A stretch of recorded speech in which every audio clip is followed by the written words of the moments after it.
Hello, everybody. This week we have two chapters. We have chapter 3 and 7. So I wanted to put them together into one video and focus specifically on what you most need to know for your upcoming assignments. And this is things that you are not going to see in other places, so it's important that you watch this video.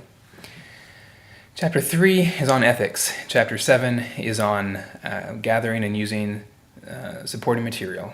So I'm going to start off with chapter 3 and then I'll move to 7. And both of these things focus mainly on how we treat the sources of our speeches. So first of all, chapter 3, ethics, it talks about the code of conduct that a speaker should abide by. When you think about it, every profession has their own set of ethics that they develop over the years. The medical profession, for example, has the Hippocratic Oath that they take. And no other individuals in other professions take that oath. It's specifically for the medical profession. In the journalism field, they have special considerations that they worry about that other professions don't deal with as much, so they don't worry about. Those things might be libel, slander, protecting your sources. So what I'm saying is every profession has their own set of values, their own set of ethics that they abide by. Public speaking is no different. We have our set of values as well. Some of those values have come under attack recently, I've noticed in popular culture. I hear a lot of people talking about political correctness, for example. And you'll find in the textbook, one of our ethical guidelines, in addition to truthfulness and speaking with goodwill, one of them is sensitivity and tolerance for differences. And that sounds a little bit like political correctness. I looked up a definition of political correctness, and it is defined as the avoidance of forms of expression or action that are perceived to exclude, marginalize, or insult groups of people who are socially disadvantaged or discriminated against. I think that's an accurate definition, and I do think that political correctness is part of the code of conduct of public speaking.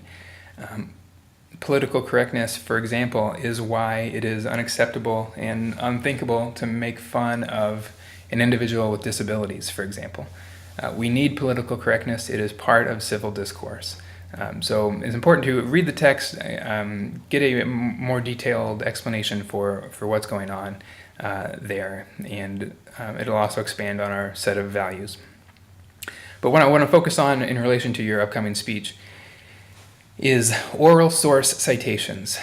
Your informative speech calls for, I think it's 6 sources. And so for all 6 of those sources, of course, you have to turn in an outline for your speech, and all 6 of those sources have to be cited in APA style in the reference page of that outline, and you'll see that modeled for you in the model outline. But during the delivery of the speech, you must also cite all those sources out loud, and you cite them out loud at the point of the speech in which you use that information. So let's say that you are just now starting out the body of your speech, you're the very beginning of your first main point, and you want to use a quote from someone. You do have to say, according to whoever said the quote, and then you also must give us some information about who that person is. Don't just say, according to Miller, and then give us the quote, because we don't know who Miller is. We can't be expected to know. So you have to tell us, this is, according to Miller, a PhD candidate from Berkeley, or the president of some society. You got to give us his credentials, his or her credentials. Why is that person credible? Why did you just say according to Miller?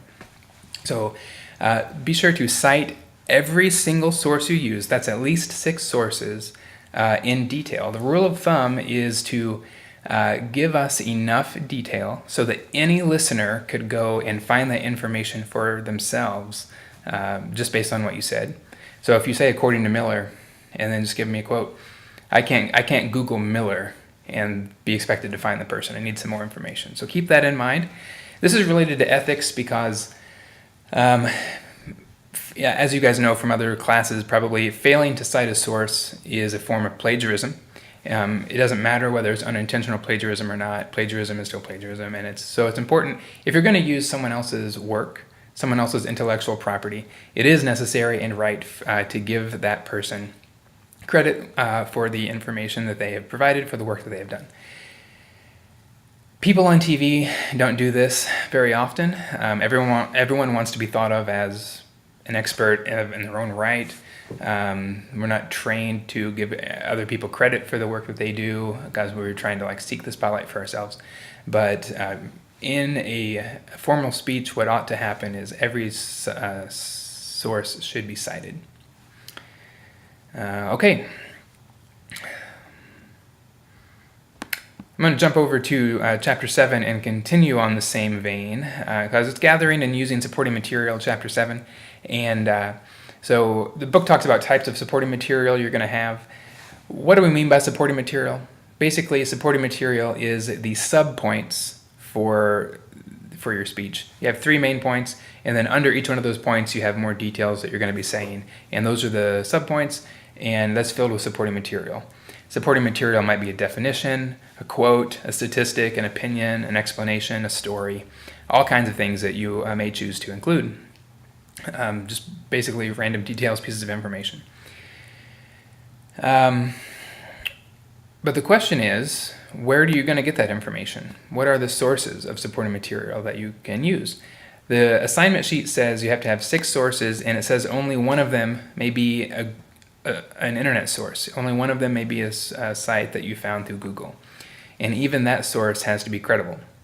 If you're talking about some medical topic, you may Google it and you may find something on WebMD or even better, mayoclinic.com, and you can use that. But this is a college level research assignment that you're going to give a speech about. It's a research speech, and so we expect you to use only credible sources. In addition to the internet, you can use personal interviews.